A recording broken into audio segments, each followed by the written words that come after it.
Hai, selamat datang di Radix. Saya Dandi sebagai penyaji segmen.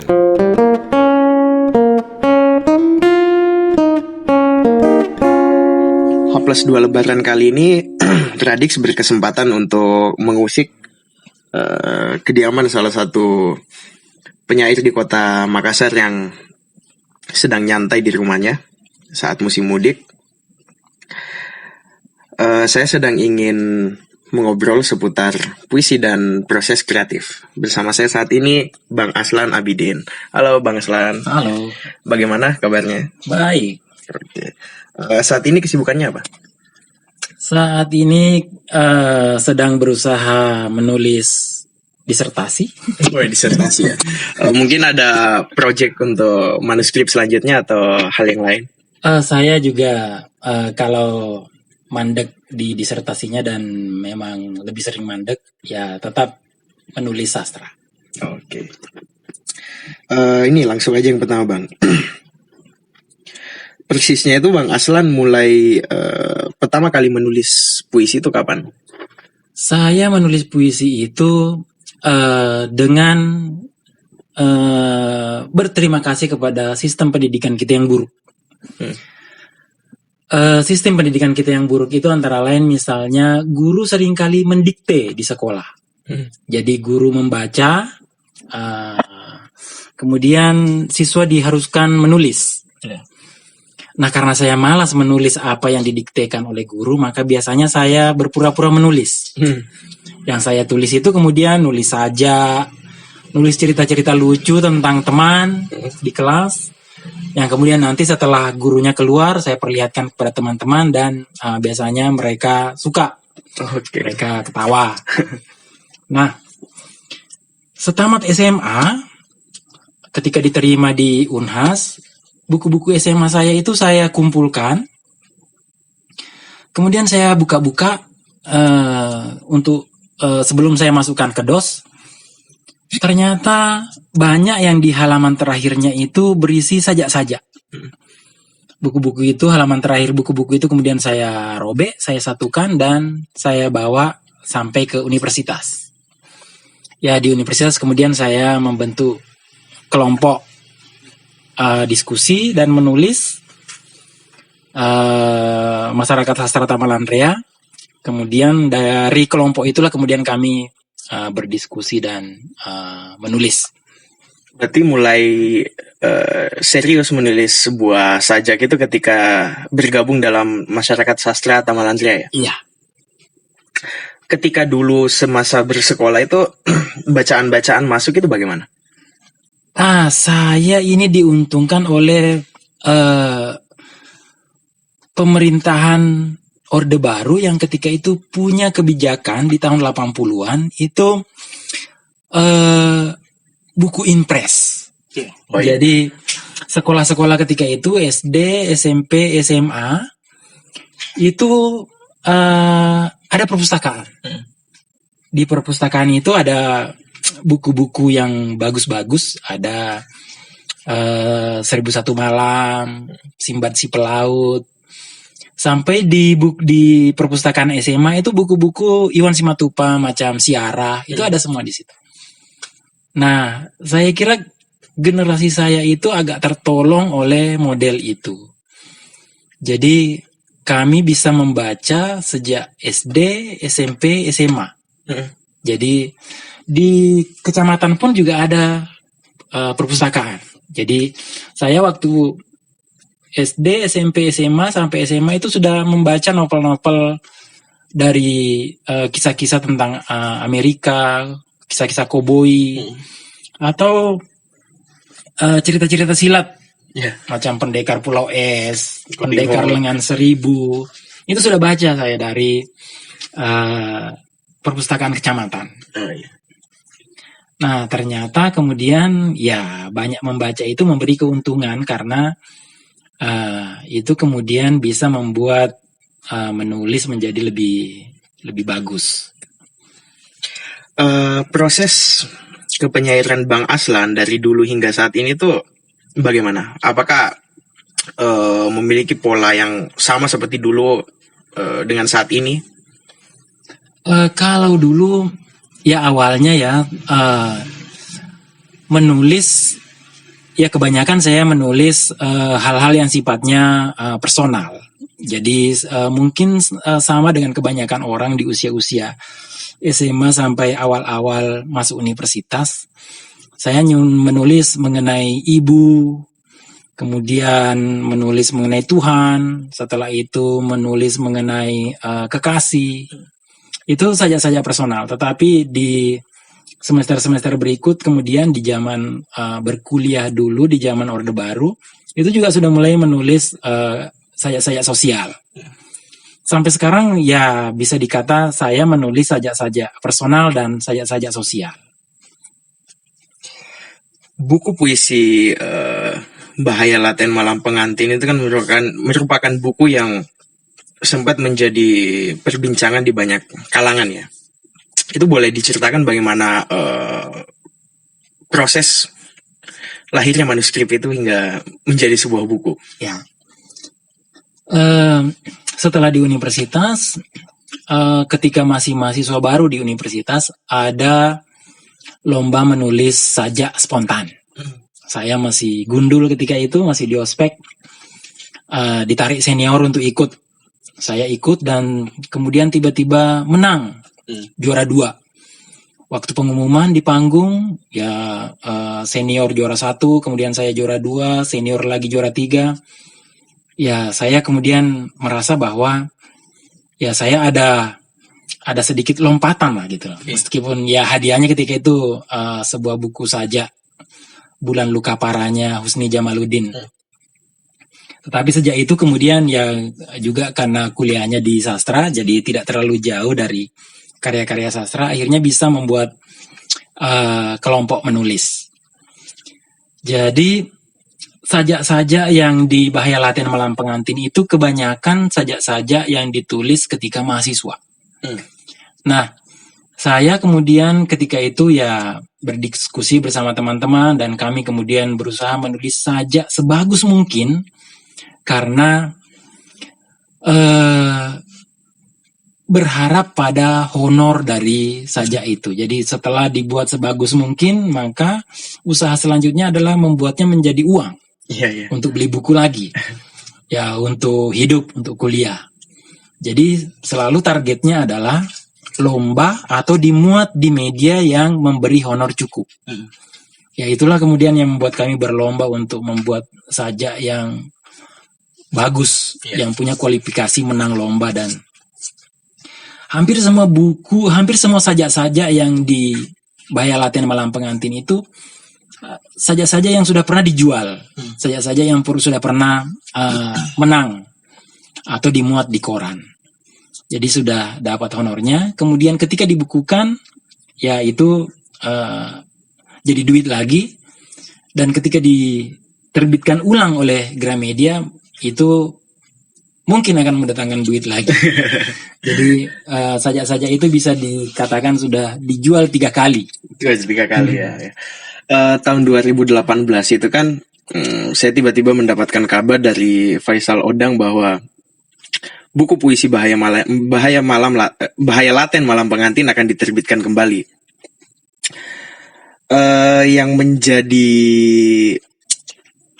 menjadi suatu perbincangan saat itu adalah mengapa dalam buku-buku tersebut diterbitkan ulang dengan judul baru. Itu bagaimana ceritanya, Bang? Ini sebenarnya soal judul, ini panjang ceritanya soal judul dari buku ini. Dulu di kalangan kami sesama mahasiswa pernah beredar dengan judul Memoranda Perkabungan. Kemudian rencana ketika dibukukan Kemaluan dari Timur. Tetapi ketika itu Pak Motar Pobotinggi menyarankan jangan pakai kata kemaluan. Takut sama orang-orang alim jalanan ketika itu. Akhirnya diganti lagi dengan tergesa-gesa di percetakan. Akhirnya saya katakan cari saja kata-kata di situ, di dalam buku itu. Akhirnya ditemukan kata-kata di sajak. Ada satu judul saja, judulnya Bahaya Laten. Terus ada satu sajak Malam Pengantin, akhirnya itu disambung menjadi Bahaya Laten Malam Pengantin. Kemudian 10 tahun kemudian setelah Gramedia menerbitkan ulang, KPG menerbitkan ulang, itu mereka di rapat kami sebenarnya diputuskan judulnya adalah Lirisme Buah Tak Ada Yang Mencintaimu Setulus Kematian. Sebenarnya hasil kesepakatan dengan KPG itu menggunakan judul Tak Ada Yang Mencintaimu Setulus Kematian. Saya kemudian ingat pelukis Hanapi itu pernah melukis judul itu, pernah melukis saja itu, dan di lukisannya itu sebuah lukisan besar, itu melintang judul itu, Tak Ada Yang Mencintaimu Setulus Kematian. Saya singgung di rapat itu dan kemudian diputuskan untuk meminta ke Hanapi untuk dipotokan lukisan itu dan meminta persetujuannya untuk dijadikan sampul buku. Tetapi setelah Hanapi dihubungi, ternyata dia sudah tidak punya lukisan itu dan tidak tahu siapa yang mengkoleksinya. Akhirnya dia berbuat baik, menawarkan, meminta manuskrip saja itu untuk dia buat lukisan ulang. Setelah dia baca manuskrip itu, ternyata yang sangat kuat menurut dia untuk dia lukis menjadi sampul adalah sajak yang berjudul Orkestra Pemakaman. Akhirnya jadilah buku Bahaya Laten Malam Pengantin itu diterbitkan ulang bersalin judul menjadi Orkestra Pemakaman. Berarti peran pelukis Hanafi itu cukup besar ya untuk pemilihan judul dalam buku ini. Iya, karena dia sudah dimintai, dia dimintai persetujuannya dan dia yang kemudian menawarkan judul itu dan KPG setuju dan ya saya juga setuju. Akhirnya terbit dengan judul itu. Lantas apa yang membuat Bang Aslan itu memiliki kecenderungan untuk menuliskan sajak-sajak yang berbau seksualitas atau persetubuhan? Ya, sajak bagi saya itu adalah sebuah produk modern yang berarti sebenarnya berisi gagasan. Ada gagasan yang hendak kita sampaikan. Tetapi gagasan itu mesti dibalut sedemikian rupa dengan pilihan-pilihan estetika tertentu. Saya kemudian ya waktu mahasiswa juga suka membaca tulisan-tulisannya Freud, kemudian berpikir bahwa daya tarik tubuh sebenarnya itu menarik untuk dijadikan pembungkus gagasan. Tetapi bukan cuma Freud kemudian, karena dalam tradisi Bugis juga ada tradisi bersastra dengan mengungkapkan kata-kata porno. Jadi nelayan-nelayan pencari ikan terbang, nelayan-nelayan pencari ikan terbang di Bugis itu ketika mereka menunggu ikan terbang bertelur di tengah laut, itu mereka akan bersajak-sajak seporno mungkin. Semakin saru mereka semakin percaya bahwa ikan-ikan itu akan naik untuk kawin dan bertelur. Sambil menjerat ikan ya. Jadi sajak-sajak saru itu digunakan untuk memikat ikan. Jadi saya pikir tradisi ini sebenarnya bukan hal yang tabu di dalam masyarakat kita. Jadi baik pandangan asing dari Freud maupun di kebanyakan kebudayaan di Indonesia, tubuh itu bukan sesuatu yang asing. Tubuh bukan sesuatu yang asing untuk dijadikan alat untuk menyampaikan gagasan. Akhirnya saya kemudian banyak menggunakan idiom-idiom tubuh dalam menyampaikan gagasan untuk sajak-sajak. Sekarang saya mau bertanya tentang dua judul ya, mungkin bisa diceritakan bagaimana proses lahirnya sajak itu. Yang pertama tentu sajak yang sangat sebagian besar orang membicarakannya itu Lirisme Buah Apel yang Jatuh ke Bumi, dan yang kedua beberapa kawan-kawan di Malang cukup penasaran dengan di terminal Landung Sari. Oke, kita ke yang pertama dulu. Bagaimana cerita di balik lirisme buah apel yang jatuh ke bumi? Oke. Ini sebenarnya ya katakanlah saja personal ya, saja percintaan. Semacam saja patah hati.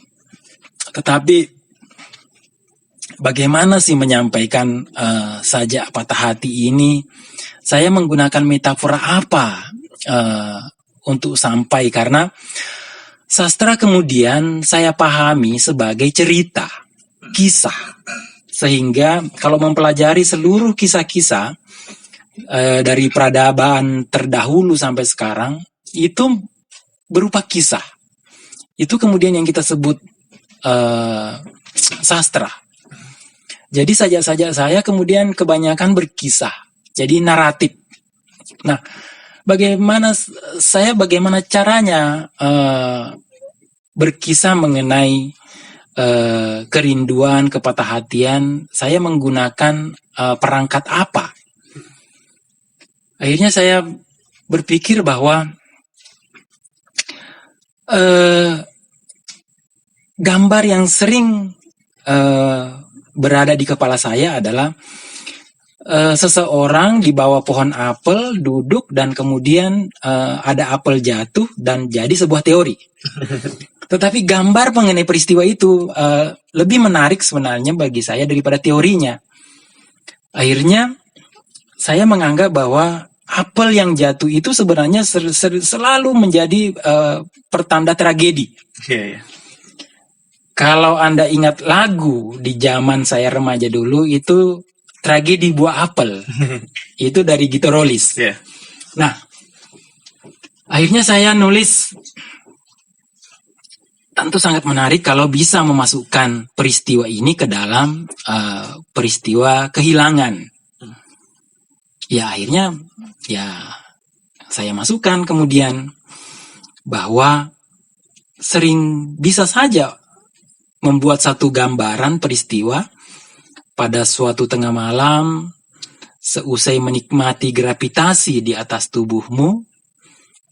Dan apa yang lebih menarik diceritakan setelah menggambarkan seusai menikmati gravitasi? Maka tentu saja berkisah tentang buah apel yang jatuh ke bumi. Ya sudah, kemudian akhirnya saja ini bisa masuk. Bahwa ada orang yang bercintaan kemudian membahas buah apel yang jatuh ke bumi, dan jadilah kemudian sajak lirisme buah apel yang jatuh ke bumi itu. Mungkin lebih asik ya kalau kita minta Bang Aslan langsung bacakan sendiri saja ini. Iya. Lirisme buah apel yang jatuh ke bumi. Pada suatu tengah malam, seusai menikmati gravitasi di atas tubuhmu, kita bercerita tentang Newton dan buah apel yang jatuh ke bumi. Jangan tinggalkan aku, apalagi di bumi ini, katamu dengan kerongkongan kering. Tapi Tuhan adalah penguasa atas kemurungan dan keriangan. Dan dengan selera humornya yang aneh, melerai cinta kita. Dan inilah kemurungan itu, kekasih. Kau pergi bermil-mil dari lukaku, sementara aku harus beranjak dari seluruh kenanganku tentangmu. Jangan tinggalkan aku, apalagi di bumi ini. Masih aku kenang itu sebagai lirisme yang jauh. Juga Tuhan, pencipta tragedi dan komedi. Dan sang waktu, kekasih, kini tengah mengincar jasadku untuk dia urai jadi tanah. Suatu saat kelak, Seusai lelaki lain menikmati gravitasi di atas tubuhmu, maukah kau mengenang buah apel yang jatuh ke bumi? Makassar 1999. Oke, luar biasa ya. Bagaimana Bang Aslan ini bisa menemukan metafor nafsu menjadi sebuah apel, menjadi sebuah teori gravitasi. Maksudnya kira-kira itu berapa lama bisa menemukan itu? Ya ini sangat berhubungan dengan banyak teks ya. Karena itu teks Newton itu teks besar. Dan sebenarnya bukan cuma Newtonnya, karena yang lebih besar sebenarnya di kisah ini adalah apel. Apelnya ya. Iya, karena ya dalam kitab suci, dalam banyak hal, apel selalu, dalam karya-karya sastra yang lain, tragedi apel ini selalu ada. Di Sapardi juga, pisau dan apel, di banyak tempat. Jadi, kalau hendak menggarapnya dengan tidak menemukan perspektif yang pas, bisa saja tidak menarik karena saking banyaknya yang sudah menggarapnya. Tetapi saya beruntung karena saya bisa masuk ke satu tempat yang Newton dan buah apel gravitasi yang memang untuk karya sastra juga belum banyak yang garap. Itu yang membuat semacam temuan tersendiri, semacam kebaruan tersendiri, dan kemudian bisa mengolahnya. Kemudian yang lain tentang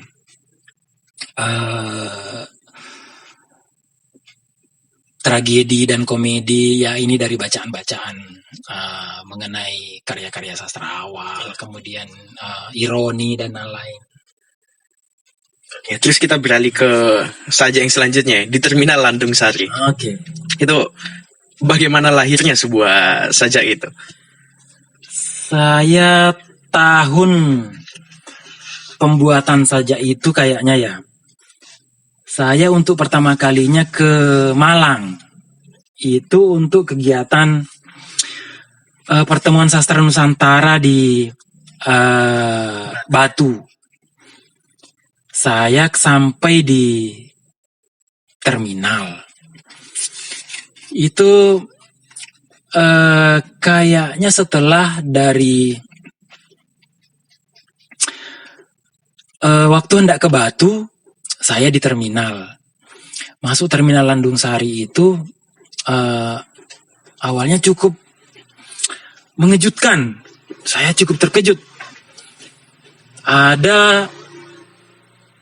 Ada orang yang gondrong, kayaknya preman itu manggil saya, berteriak dari dalam. Saya agak di luar pintu terminal.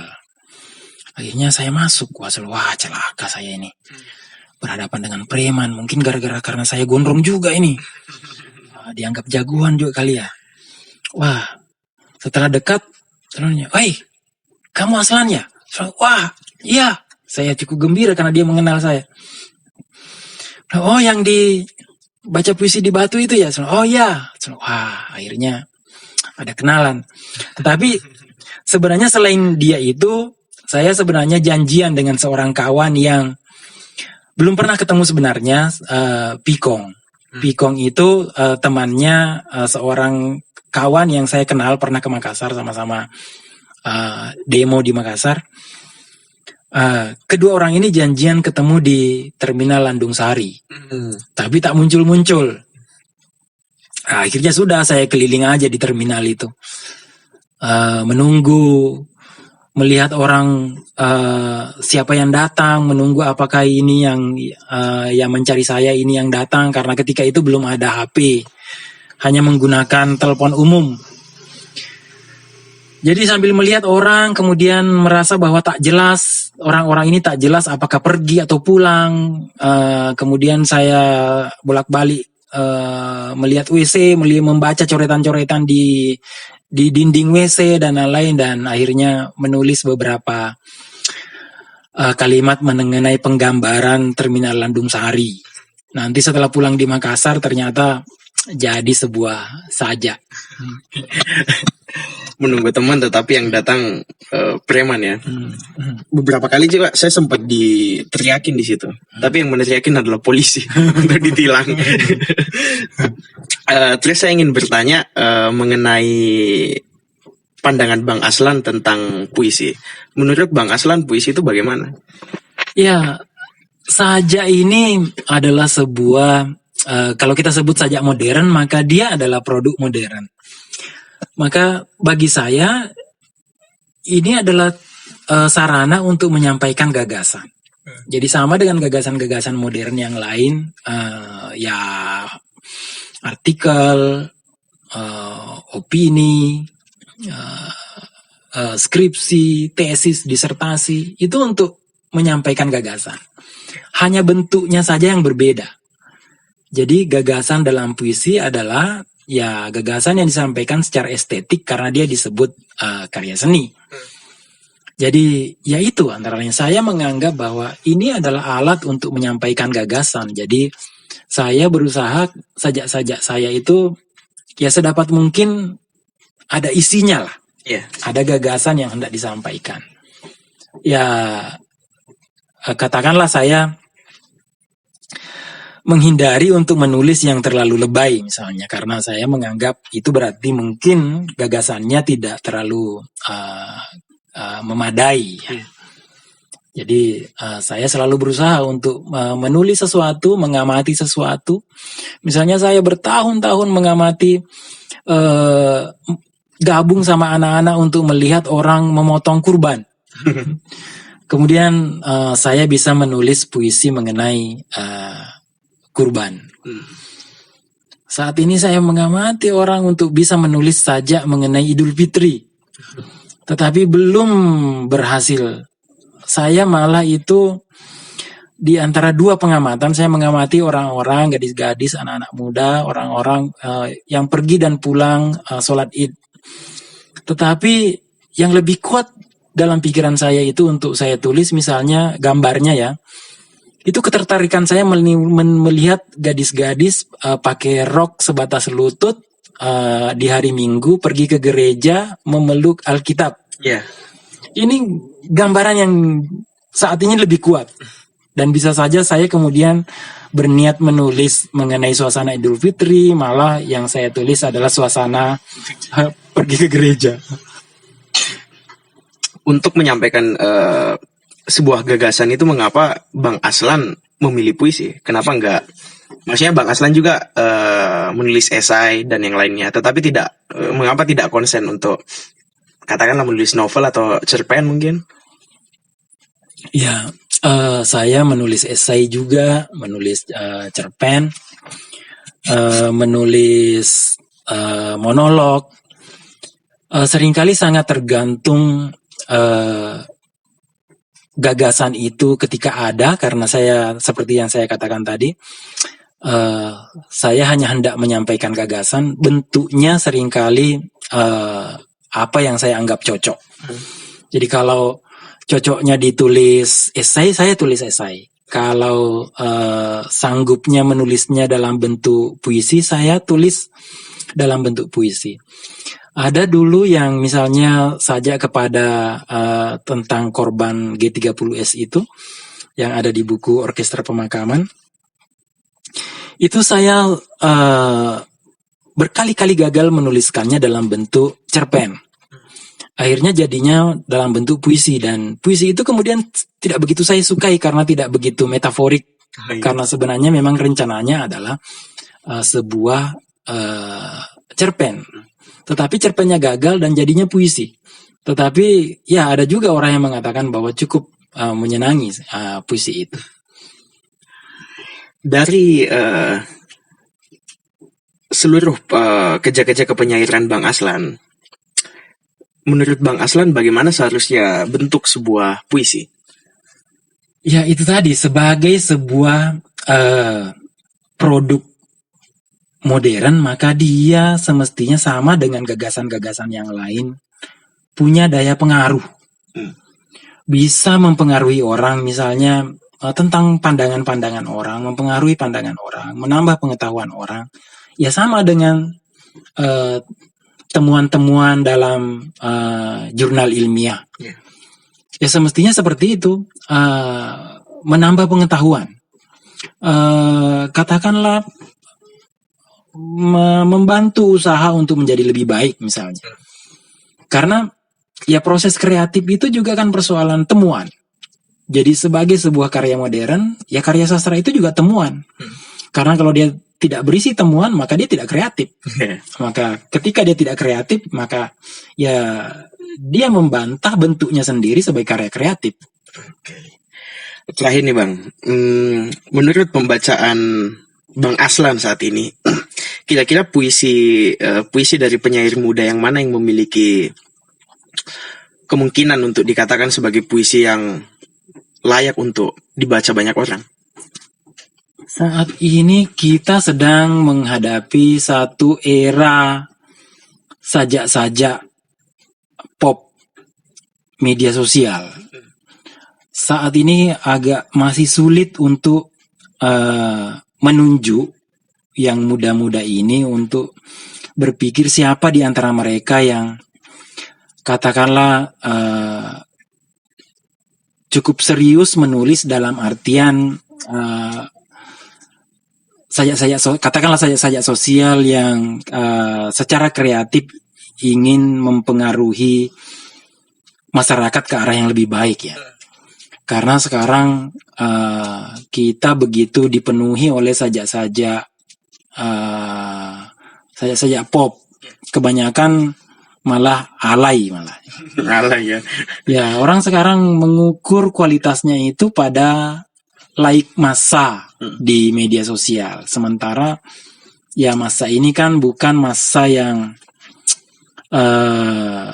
katakanlah bukan masa, boleh jadi bukan masa yang terdidik misalnya. Siapa saja sekarang memegang, mau anak SD, SMP dan lain-lain kan. Jadi saat ini saya merasa masih agak sulit sekarang ini untuk menunjuk siapa ya yang cukup. Karena di atas sajak-sajak alay ini sekarang, sajak-sajak yang kita anggap serius itu adalah sajak-sajak yang umumnya mereka menggunakan istilah istilah bukan realisme, surrealis. Kan katanya ada sajak-sajak surrealis. Saya baru belakangan dengar bahwa katakanlah di generasi di bawah saya itu katanya ada sajak-sajak serius, tetapi mereka menyebutnya itu surrealis. Nah, model-model inilah yang sekarang ini banyak apa yang disebut surrealis itu terpengaruh oleh model-model penulisan Twitter. Ini agak banyak. Tetapi yang menurut saya agak mencemaskan sekarang ini adalah bukan cuma generasi yang lebih belakangan yang terpengaruh oleh sajak-sajak apa yang mereka sebut surrealis atau terpengaruh oleh Twitter atau sajak-sajak pop. Tetapi orang-orang dewasa juga dan bahkan yang para juri-juri lomba, menurut saya itu terpengaruh pop. Jadi buku-buku yang menang di lomba-lomba itu cenderung pop. Ini karena jurinya yang semestinya menurut anggapan saya mestinya lebih serius, ternyata juga ngepop. Jadi sekarang ini agak repot karena orang-orang yang dulu serius, begitu memasuki era pop medsos sekarang ini, itu justru terpengaruh. Termasuk bahkan saya kira redaktur-redaktur koran serius. Itu kita bisa lihat bahwa mereka terpengaruh untuk kemudian menjadi cenderung lebih pop. Nah itu yang kemudian kalau kita bisa melihat bahwa karya-karya yang anak-anak yang lebih muda sekarang itu berbeda sekali dengan karya-karya generasi serius ala Sapardi, Taufik, Subagio Sastrowardoyo, kemudian ke bawah ke Cecep Samsul Hari, Acep Samsam Nur, Dorothea Rosa Herliani, Oke Rusmini, Arif B. Prasetyo, Wahyu Prasetya, yang karya-karya awalnya itu sangat berbeda. Ini muncul satu generasi yang tidak, menurut saya kalau kita menyebut karya-karya mereka itu serius, tidak seserius Dulu ya. dulu. Iya. Karena mungkin medium tempat dia menulis lebih mudah ya, sehingga tidak ada ketetatan tidak ada untuk lolosnya sebuah karya itu nggak ketat Tidak lagi. Sekarang siapa saja boleh. Nulis apa saja boleh. Hairil pernah mengatakan bahwa yang bukan penyair tidak ambil bagian, dan itu serius sebenarnya. Itu keangkuhan yang faktual dan serius, tetapi sekarang itu enggak berlaku lagi. Karena sekarang siapa saja bisa menulis dan dibaca oleh banyak orang dan di-like oleh banyak orang. Seburuk apapun. Dulu tidak ada seleksi orang-orang untuk ditulis, untuk dimuat di media. Ada proses kuratorial yang ketat untuk dimuat jadi buku. Akhirnya yang betul-betul kualitasnya jelek menurut kurator ya betul-betul tidak muncul. Tetapi sekarang tidak lagi. Oke, terakhir nih Bang, sebelum segmen ini berakhir, memberikan tips kepada para pendengar di manapun berada, bagi yang ingin menulis ini seharusnya bagaimana? Menulis itu adalah ujung dari sebuah proses membaca yang panjang. Jadi, kalau ingin menulis, maka mesti dimulai dengan sebuah pangkal yang disebut membaca sebanyak-banyaknya. Kalau tidak, itu tidak akan bisa. Bisa akan menjadi penulis, tetapi untuk menjadi penulis mediocre mungkin. Tetapi untuk menjadi penulis yang betul-betul serius dalam artian penulis kreatif itu artinya menjadi seorang penemu. Karena kerja-kerja sastra itu adalah kerja-kerja penemu. Hidup hanya menunda kekalahan, itu adalah temuan. Dan itu temuan Hairil Anwar dan tidak bisa ditemukan lagi oleh siapapun. Karena sudah ditemukan orang. Jadi kerja menyair itu adalah kerja-kerja intelektual, kerja penemu. Jadi mestinya orang-orang yang di dalam dunia intelektual ini melakukan kerja-kerja intelektual, yaitu membaca, setelah itu membaca ya melakukan penelitian, observasi untuk bisa menuliskannya. Kalau tidak, ya saya tidak yakin bahwa mereka bisa menghasilkan karya yang baik. Oke. Berarti yang paling pertama tentu saja harus membaca yang banyak ya, memenuhi isi kepalanya. Iya. Oke. Baik, terima kasih kepada Bang Aslan sudah mau meluangkan waktunya untuk dicekokin beberapa hal terkait proses kreatif dan puisi. Bagi para pendengar Radix yang ingin mengenal lebih jauh sosok Aslan Abidin, tentu bisa membuka Instagram dan mencari username-nya dengan Aslan Abidin. Karena Bang Aslan saat ini sebagai orang tua yang pubertas ya Bang, sudah kembali ke remaja lagi. Dan bagi para pendengar Radix yang tidak mempunyai buku Bahaya Laten Malam Pengantin, bisa membeli cetakan terbarunya, yaitu Orkestra Pemakaman, bisa didapatkan di toko buku Gramedia atau toko buku lainnya. Saya Dandi sebagai penyaji segmen Sampai Jumpa.